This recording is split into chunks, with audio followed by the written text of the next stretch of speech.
Basta de chusma. 3 palabras, un directivo y el fin de una era. Porque Las Vegas, la ciudad que prometió ser para todos, acaba de confesar que ya no te quiere. No si eres turista de presupuesto ajustado. No si buscas ofertas. No si vienes por diversión barata. Un CEO de uno de los grandes casinos lo dijo sin filtros. La ciudad está vacía porque apostaron por el lujo y dejaron fuera al resto. Hoy desvelamos cómo una estrategia corporativa convirtió el sueño americano en un club privado y por qué Las Vegas, al expulsar a la clase media, podría estar firmando su propia sentencia.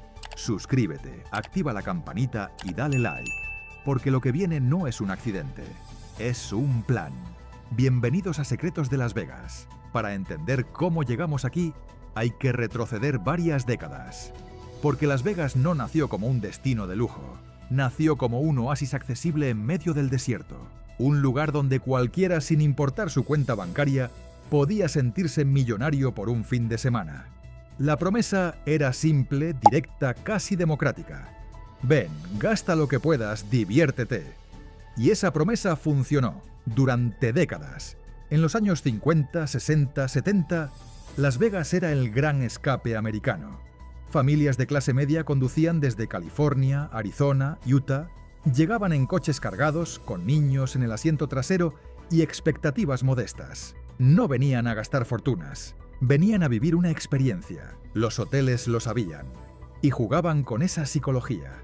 Habitaciones baratas, buffets a $5, tragamonedas de centavos, espectáculos gratuitos en el casino. La lógica era brillante. Si conseguías que la gente entrara, tarde o temprano gastarían algo. Una apuesta aquí, una copa allá, una cena, un recuerdo. El volumen compensaba el margen. Miles de turistas modestos generaban más ingresos que unos pocos ricos. Pero en algún momento de la última década, esa lógica se rompió. Los grandes conglomerados hoteleros empezaron a mirar hacia otro lado, hacia Macao, donde los apostadores chinos dejaban millones en una noche. Hacia Dubái, donde el lujo no tenía techo. Hacia Singapur, donde los casinos integrados redefinían el concepto de resort. Y se hicieron una pregunta peligrosa. ¿Por qué seguir compitiendo por turistas de presupuesto ajustado cuando podemos ir a por los ricos? Así nació la nueva estrategia. Las Vegas ya no sería para todos. Sería para los que pueden pagar. Y no fue un cambio gradual. Fue una transformación agresiva, casi quirúrgica. Las tarifas de resort, esas tarifas obligatorias que se añaden a la cuenta sin que el huésped las haya pedido, empezaron a subir.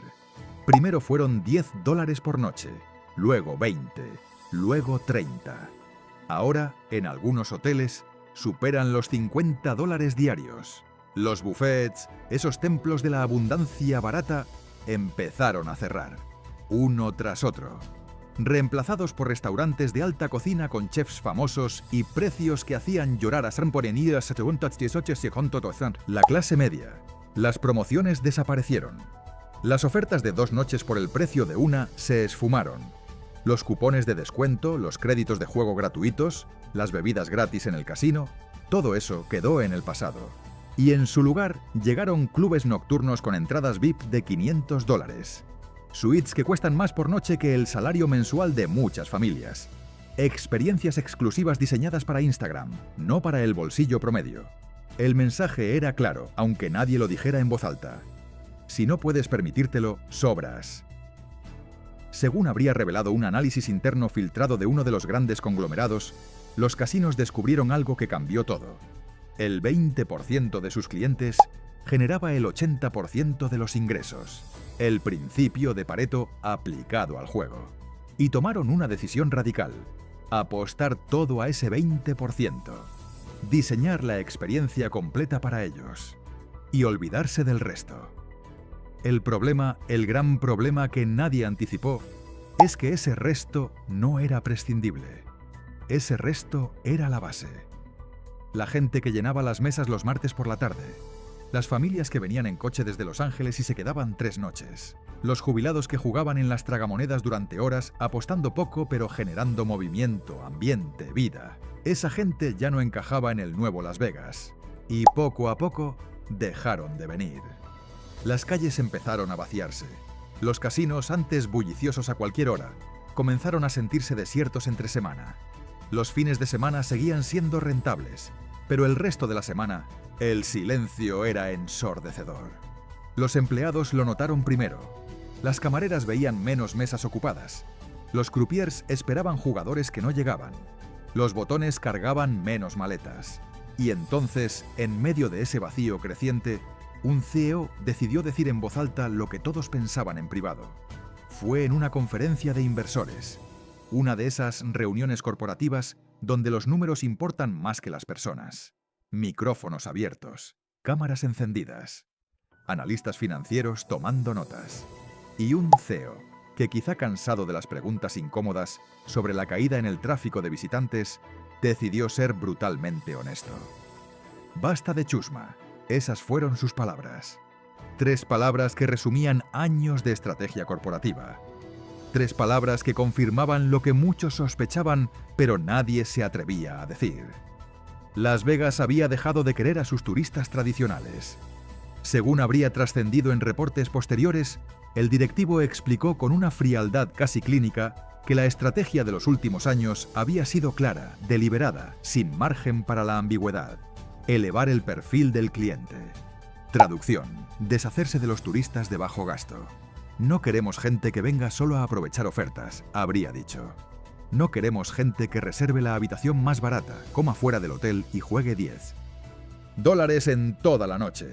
Queremos gente que gaste, que reserve suites, que cene en nuestros restaurantes, que juegue en grande, que deje dinero. Y luego vino la frase que lo resumía todo. La frase que se filtró a los medios y encendió las redes. Si la ciudad está más vacía es porque estamos limpiando el mercado. Limpiando. Como si los turistas de clase media fueran basura. Como si las familias que ahorraban todo el año para pasar un fin de semana en Las Vegas fueran un problema que había que eliminar. La sala, según se habría filtrado después, quedó en un silencio incómodo. Algunos inversores asintieron, otros miraron sus pantallas. Pero nadie cuestionó la lógica, porque en el mundo corporativo esa lógica tenía sentido. Menos clientes, más margen. Menos volumen, más rentabilidad por cabeza. Pero el CEO no retrocedió. No suavizó el mensaje. Insistió. Es mejor tener menos gente que gaste más, que mucha gente que no deja nada. Nuestro objetivo no es llenar habitaciones, es maximizar ingresos por habitación ocupada. Y eso significa seleccionar mejor a quién dejamos entrar. Seleccionar. Como si Las Vegas fuera un club privado. Como si la ciudad que alguna vez se jactó de ser el gran igualador, el lugar donde todos podían jugar, ahora necesitara porteros en la entrada. Y ahí estaba, la confesión. Las Vegas no está vacía por accidente. No es culpa de la economía. No es culpa de la pandemia. No es culpa de la competencia de otros destinos. Es una decisión corporativa, fría, calculada, deliberada. Un ex empleado de uno de los grandes resorts lo habría resumido así en una entrevista anónima concedida meses después. Nos dijeron que dejáramos de ofrecer descuentos, que subiéramos las tarifas de resort sin explicación, que hiciéramos todo más caro. Las bebidas, las comidas, hasta el estacionamiento. La idea era clara. Si alguien no podía pagarlo, simplemente no viniera. Querían filtrar. Querían que la gente de presupuesto ajustado se fuera a Laughlin, a Reno, a cualquier otro lado, pero no aquí. Y funcionó. La gente dejó de venir. Las familias que antes llenaban los hoteles los fines de semana largos que traían a los niños y cenaban en los buffets, ahora iban a otros destinos: Orlando, Cancún, San Diego, lugares donde todavía se sentían bienvenidos. Los jugadores recreativos, los que apostaban $20 en la mesa de blackjack y pasaban la tarde riéndose con amigos, desaparecieron. Porque ya no había mesas de apuesta mínima accesible. Porque los croupiers los miraban con desdén. Porque el ambiente había cambiado. Y en su lugar llegó el vacío. Porque resulta que el turista de ultralujo, ese cliente ideal que los casinos perseguían, no viene todas las semanas, no llena los casinos entre semana, no genera el ambiente, no crea el ruido, la energía, la vibración que hacía de Las Vegas lo que era. El turista de lujo viene para eventos especiales, para peleas de boxeo, para conciertos de estrellas internacionales, para convenciones corporativas. Llega en jet privado, gasta $50.000 en un fin de semana y se va. Y el resto del tiempo, la ciudad queda desierta. Los lunes, los martes, los miércoles, Las Vegas se siente como un decorado vacío. Hoteles inmensos con pasillos silenciosos. Casinos con más empleados que clientes. Restaurantes de lujo con mesas vacías. Una camarera que trabajó durante 15 años en uno de los casinos más emblemáticos del Strip lo habría expresado así. Antes no importaba el día de la semana, siempre había gente, siempre había movimiento. Ahora, si no es viernes o sábado, el lugar parece un museo. Y los pocos clientes que vienen son diferentes. No hablan contigo, no dejan propina, solo quieren que los dejes en paz. Porque el nuevo Las Vegas no solo expulsó a los turistas de clase media, expulsó la humanidad, expulsó la calidez, expulsó esa sensación de que todos, ricos o pobres, estaban ahí para pasarla bien. Ahora Las Vegas es un negocio. Frío, eficiente, despiadado. Y el CEO que dijo «basta de chusma» no estaba siendo cruel, estaba siendo honesto. Estaba diciendo en voz alta lo que la industria llevaba años haciendo en silencio. Porque sobre el papel, la estrategia tenía sentido. Perseguir clientes de alto valor. Maximizar ingresos por visitante. Convertir Las Vegas en un destino premium. Es lo que hacen los hoteles de lujo en todo el mundo. Es lo que recomiendan los consultores corporativos. Es lo que esperan los accionistas. Pero Las Vegas no es cualquier destino. Y ahí está el primer error fundamental de esta estrategia. Tratar a Las Vegas como si fuera Mónaco, cuando en realidad Las Vegas siempre fue algo completamente distinto. Las Vegas no era exclusiva, era inclusiva. No era un club privado, era un parque de diversiones para adultos. Su magia no estaba en la exclusividad, estaba en la ilusión democrática de que cualquiera podía ganar, de que cualquiera podía vivir como rico por un fin de semana. Esa ilusión era el producto, y los casinos la destruyeron. Porque cuando subes las tarifas hasta el punto en que una familia de clase media tiene que endeudarse para pasar 3 noches en un hotel de strip, ya no estás vendiendo una ilusión, estás vendiendo una realidad incómoda. Esto no es para ti. Y la gente lo entendió. Rápido. Según habrían revelado datos de la Autoridad de Convenciones y Visitantes de Las Vegas, el número de visitantes totales no colapsó de inmediato, pero sí cambió radicalmente el perfil.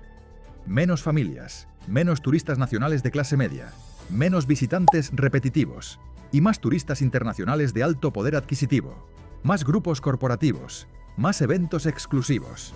El problema es que esos turistas no generan el ecosistema que Las Vegas necesita para funcionar, porque Las Vegas no es solo hoteles y casinos. Es una ciudad completa construida alrededor del turismo. Son los restaurantes fuera del strip, los espectáculos de segunda línea, los taxis, los souvenirs, las tiendas, los bares de barrio. Todo ese entramado económico que dependía del volumen, no del margen.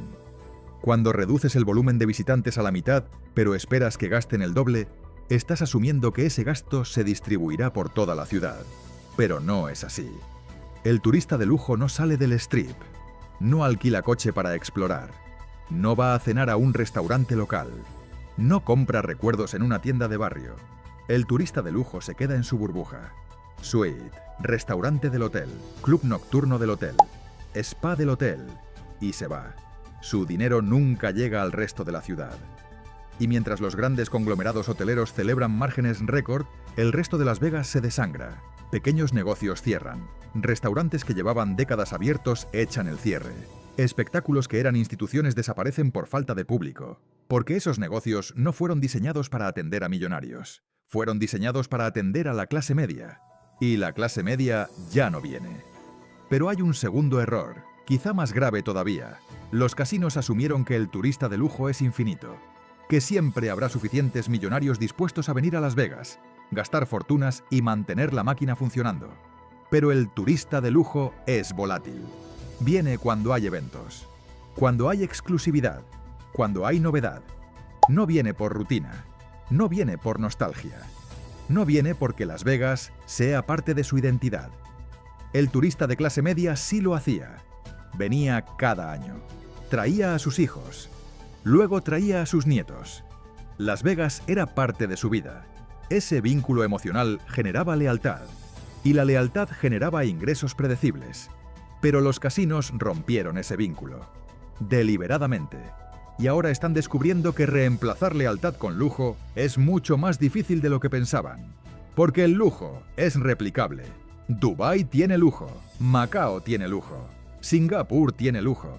Pero la vieja Las Vegas, esa Las Vegas accesible, caótica, vibrante, humana, esa era única. Y la mataron. Un analista económico que habría estudiado el modelo de negocio de Las Vegas durante años lo habría expresado así. Los casinos cometieron el error clásico de confundir ingresos con valor. Sí, un turista de lujo deja más dinero, pero un turista de clase media deja algo más importante: cultura, energía, boca a boca, historias. Esas cosas no aparecen en un balance financiero, pero son las que construyen un destino a largo plazo. Y esas cosas ya no están. Ahora Las Vegas es un destino transaccional. Vienes, gastas, te vas, no hay magia, no hay misterio, no hay esa sensación de que algo increíble podría pasar en cualquier momento. Porque esa sensación venía del caos, de la mezcla, de ver a un millonario en la mesa de al lado y a un jubilado apostando monedas en la tragamonedas de enfrente. Todos compartiendo el mismo espacio, todos persiguiendo el mismo sueño. Eso era Las Vegas. Pero el nuevo modelo no permite esa mezcla. Segrega, filtra, excluye. Y al hacerlo, destruye la esencia misma de lo que hacía especial a la ciudad. Hay un tercer problema, más estructural todavía: la competencia. Porque mientras Las Vegas decidía perseguir solo al turista de lujo, el resto del país se llenó de casinos. Casinos tribales, casinos estatales, casinos en ciudades pequeñas y grandes. Y esos casinos aprendieron la lección que Las Vegas olvidó. La gente quiere accesibilidad. Ahora, una familia de clase media en California no necesita conducir 5 horas hasta Las Vegas para jugar. Puede ir a un casino local, más cerca, más barato, más acogedor. Las Vegas perdió su monopolio. Y en lugar de adaptarse, duplicó la apuesta por un segmento que no necesita a Las Vegas, tanto como Las Vegas lo necesita a él.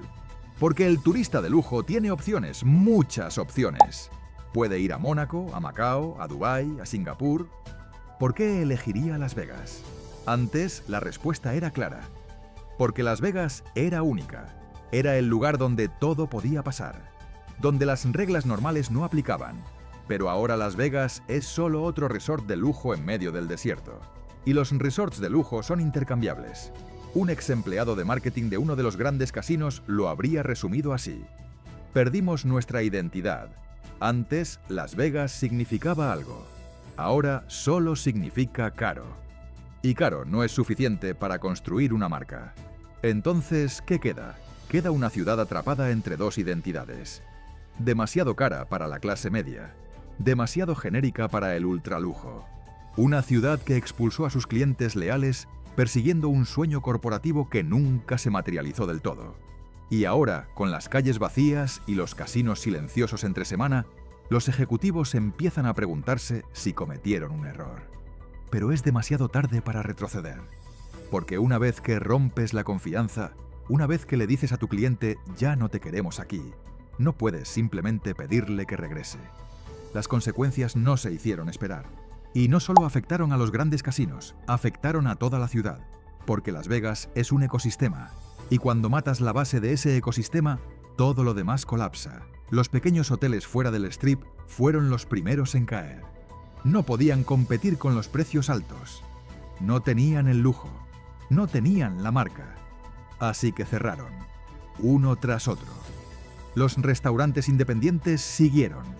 Esos lugares que llevaban 30 años sirviendo desayunos a turistas y locales. Ya no había suficiente tráfico. Ya no había suficiente gente. El turista de lujo no va a esos shows. Va a Cirque du Soleil o a conciertos privados. Y mientras los grandes resorts reportaban ganancias récord en sus informes trimestrales, la ciudad real, la que vive fuera de las torres de cristal, se hundía. El desempleo en el sector servicios subió, las propinas cayeron, los turnos se redujeron. Según habrían indicado fuentes sindicales, miles de empleados vieron recortadas sus horas. Porque no había suficiente trabajo, no había suficientes huéspedes, y los que quedaban no dejaban propina. Las Vegas se convirtió en una ciudad fantasma entre semana. Brillante por fuera, vacía por dentro. Y todo porque alguien decidió que basta de chusma era una estrategia de negocio. Si esta historia te está haciendo pensar, suscríbete, activa la campanita y deja tu like. Porque lo que viene ahora es todavía más revelador. ¿Cómo reaccionó la gente cuando se dio cuenta de que ya no era bienvenida? La frase del CEO no se quedó en una sala de conferencias. Se filtró. Primero como un comentario suelto en un foro de empleados. Luego como captura de pantalla reenviada por WhatsApp. Después como resumen indignado en redes sociales. Han dicho que ya no nos quieren, que somos chusma. Y la ciudad empezó a hervir. Los primeros en reaccionar fueron los propios trabajadores de los casinos. Camareras, crupieres, recepcionistas, limpiadoras. Gente que llevaba media vida sosteniendo el brillo de Las Vegas. Una camarera de piso, con más de 20 años de servicio, habría resumido su sensación así. Pasé años sonriendo a todo el mundo. A ricos, a pobres, a turistas perdidos y a jugadores empedernidos. Y ahora resulta que los que se parecen a mi familia son chusma. La distancia entre la dirección y la base se hizo brutalmente visible. En los barrios alejados del Strip, la conversación cambió de tono. Antes se hablaba de propinas, de temporadas altas, de qué casino pagaba mejor. Ahora se hablaba de cierres, de traslados, de si merecía la pena aguantar o irse de la ciudad. Porque el impacto social no se limitó al orgullo. Golpeó directamente al bolsillo. Menos turistas significaba menos mesas llenas, menos bandejas servidas, menos habitaciones que limpiar. Menos horas, menos ingresos, menos propinas. El resentimiento creció. Pero también creció algo más peligroso, la sensación de que Las Vegas había dejado de pertenecer a sus propios habitantes. Durante décadas muchos locales habían tolerado la dureza del trabajo porque sentían que formaban parte de algo grande, la ciudad del pecado, el capital del entretenimiento. Un orgullo extraño, pero orgullo al fin y al cabo. Ahora, la ciudad parecía reservada para otros. Para clientes que llegaban en jet privado, caminaban escoltados, no miraban a nadie a los ojos y desaparecían sin dejar rastro. Vegas ya no es nuestra, habría dicho un trabajador de seguridad. Solo somos extras en un decorado para ricos. Del lado de los turistas regulares, la reacción fue igual de clara, pero más silenciosa. No hubo boicots masivos, no hubo grandes protestas. Hubo algo peor, indiferencia. La gente simplemente dejó de venir. Familias que durante años repetían viaje anual empezaron a ir a otros sitios. Parejas que celebraban aniversarios en Las Vegas eligieron destinos de playa, cruceros, ciudades históricas. La frase «ya no es lo mismo» se volvió habitual. En foros de viajes, en grupos de Facebook, en chats de amigos, se repetía el mismo mensaje. Todo es caro, ya no hay ofertas, ya no te sientes bienvenido. Y cuando una ciudad que vive de su reputación pierde esa conversación informal, está en problemas. Dentro de los casinos, algunos mandos intermedios habrían intentado advertir hacia arriba. O bajamos el tono o nos quedamos solos. Pero el discurso oficial seguía siendo el mismo. Estamos reposicionando la marca. Vamos a por un cliente de mayor calidad. Como si la calidad de una persona se midiera por el límite de crédito de su tarjeta. En el fondo, la historia de este CEO no va solo de una frase desafortunada. Va de un modelo que, durante años, convirtió a Las Vegas en una máquina perfecta de hacer dinero, hasta que alguien decidió exprimirla un poco más, y un poco más, y un poco más, hasta empezar a romper las piezas que la hacían funcionar. Porque cuando un directivo dice «basta de chusma», no está hablando solo de clientes incómodos.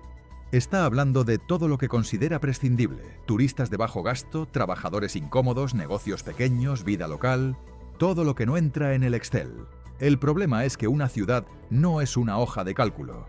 Una ciudad es ruido, tráfico, discusiones, risas, quejas, colas, camareros agotados, turistas perdidos, taxistas enfadados, trabajadores que salen del turno de noche y compran café barato de camino a casa. Eso también es valor. No se contabiliza en beneficios trimestrales, pero sostiene el edificio entero. Cuando expulsas a la chusma, no solo expulsas a los clientes que gastan poco, expulsas a los que llenan los pasillos del hotel, a los que ocupan sillas en el bar y generan ambiente, a los que recomiendan la ciudad a sus amigos. Y poco a poco conviertes un lugar vivo en un decorado, perfecto para las fotos, inútil para la vida real. La advertencia está ahí, clara, incómoda. Si Las Vegas sigue apostando solo por el turista de lujo, puede ganar dinero y perderlo todo. Perder su identidad, perder su comunidad. Perder a los que la mantuvieron en pie cuando nadie hablaba de reposicionar la marca, ni de optimizar ingresos por habitación. Un viejo gerente de casino, ya jubilado, habría ofrecido una frase que suena casi a epitafio. Vegas no murió, solo cambió de manos. Pasó de los que querían llenarla de gente a los que solo quieren llenarla de cifras. Y esa es la verdadera tragedia. Porque las cifras se mueven, los capitales se van, las inversiones cambian de ciudad. Pero cuando destruyes la confianza de una generación entera de visitantes y humillas a la gente que trabaja para sostener tu negocio, no hay campaña de marketing que lo arregle. La ciudad puede seguir brillando por fuera, pero por dentro la estructura ya está agrietada. Y la pregunta deja de ser ¿cuándo volverá la gente?, para convertirse en algo mucho más inquietante. ¿Quedará algo a lo que volver? Imagina volver a Las Vegas dentro de 10 años. Caminas por el Strip una noche de martes. Las luces siguen encendidas. Las pantallas gigantes siguen girando promociones de espectáculos, restaurantes, experiencias únicas. Todo brilla. Todo parece diseñado para impresionar. Pero hay algo que no encaja. Faltan voces. Faltan risas. Faltan esos grupos de amigos que se paran a hacer fotos con una lata de cerveza en la mano. Esas familias discutiendo qué buffet elegir. Esos jubilados que se sientan en la misma máquina de siempre y dicen: aquí me dio un premio una vez. Ves coches de lujo. Ves seguridad privada en cada puerta. Ves colas, pero solo en las zonas VIP. El resto está medio vacío. Te acercas a una barandilla y miras alrededor. Todo está impecable. Todo está caro. Todo está frío. Y recuerdas algo incómodo. Esto no se rompió solo. Alguien decidió que era mejor así. Alguien miró a la multitud y pensó: demasiada gente, poco dinero. Y en vez de preguntarse cómo hacer que esa multitud viviera una mejor experiencia, decidió expulsarla. La historia de este CEO no es una anécdota aislada. Es un síntoma. Un síntoma de cómo muchas ciudades, no solo Las Vegas, están siendo rediseñadas para unos pocos, mientras el resto mira desde fuera. Primero suben los precios, luego desaparecen las ofertas, después te hacen sentir fuera de lugar y al final te dicen, con palabras más suaves pero con el mismo mensaje: este sitio ya no es para ti. La pregunta es, ¿aceptamos ese modelo o empezamos a cuestionarlo? Porque una ciudad que solo vive del lujo no es una ciudad, es un escaparate. Bonito, brillante, vacío. Y lo más irónico es que Las Vegas se construyó precisamente sobre lo contrario, sobre la inclusión del exceso. Todo el mundo podía venir. Todo el mundo podía jugar. Todo el mundo podía, aunque fuera por una noche, fingir que la suerte estaba de su lado. Hoy, la suerte tiene lista de espera y código de vestimenta. Antes de irte, suscríbete, activa la campanita y deja tu like. Cuéntame en los comentarios.